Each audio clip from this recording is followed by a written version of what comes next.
nyaring. Kalian tahu baca nyaring itu apa? Bukan baca nyaring keras. Membaca nyaring itu kalian akan belajar membaca dengan suaranya yang jelas, kemudian intonasinya yang tepat dan juga yang pas. Supaya apa? Supaya pendengar bisa lebih mudah memahami isi bacaan kalian dengan menjawab beberapa pertanyaan sederhana dari isi teks yang sudah kita baca. Oke, kalian dapat membaca nyaring dengan intonasi, lafaz dan juga yang pas. Dan ibu harap kalian dapat menjawab pertanyaan sederhana dari isi teks yang sudah dibuat. Jadi tadi apa? Membaca nyaring itu apa? Membaca nyaring itu adalah kegiatan yang membaca itu dengan intonasi yang tepat, kemudian lafal yang jelas dan juga yang tepat. Jadi saat membaca itu kita tidak boleh terburu-buru atau terlalu pelan juga. Terus cara mengucapkan katanya itu harus jelas, IPO-nya, terus jedanya harus jelas, komanya, gitu.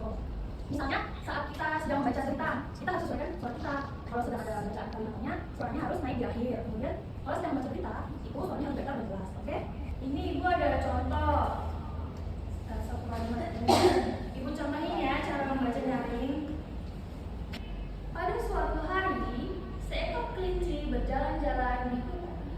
Ia sangat senang karena itu sangat cerah. Nah, ibu sudah membaca dengan suara yang keras kan? Dengan lafal yang jelas dan tidak terburu-buru. Kalian juga harus seperti itu ya saat membaca nyaring. Oke, ibu sudah membuatkan kalimat teks singkat. Tapi sebelum kalian mencobanya, kita gimana kalau misalnya tepuk belajar dulu biar gak ngantuk, oke? Ulang tepuk 1, siap. Tepuk 2, fokus. Tepuk 3, belajar. Tepuk 5, oke. Udah semangat lagi ya sekarang kita akan nih lihat teks yang ada di layar, oke? Ibu cobain dulu satu paragraf ya. Nanti harus kalian bisa membacakannya dengan membaca nyaring. Ya itu lagi. Di sebuah desa yang damai, tinggallah seorang bernama Andi. Ia sangat rajin membantu orang tuanya gitu. Oke. Nah sekarang saya akan membaca paragraf selanjutnya. Kalimat bu. Ayo bu, boleh ayo coba. Iya sama saya bu. Setiap pagi.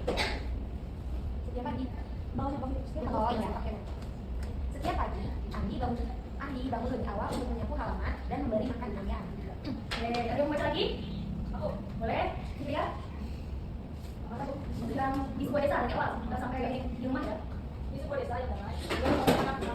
Dia sangat rajin membantu orang tuanya di rumah. Oke, bagus sekali. Tapi nanti kalau itu coba diperhatikan saat ada tanda titik dan komanya ya.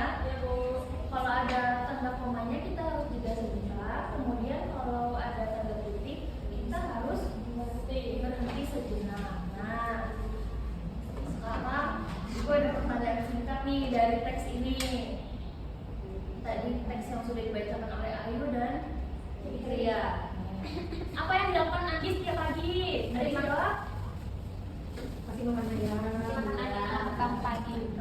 Kemudian pertanyaan selanjutnya, mengapa Andi disebut anak yang rajin? Karena suka bangun pagi. Pintar, karena suka bangun pagi. Kalian bisa menjawab dengan baik ya dari teks yang tadi sudah ibu buat. Nah, sekarang sebelum kita akhiri ada yang mau bertanya tentang teks tentang membaca nyaring? Enggak ada ya? Gimana kalau ibu nanya? Tadi membaca nyaring itu apa? Ya, dengan jelas dan intonasi yang tepat. Oke. Terima kasih ya anak-anak.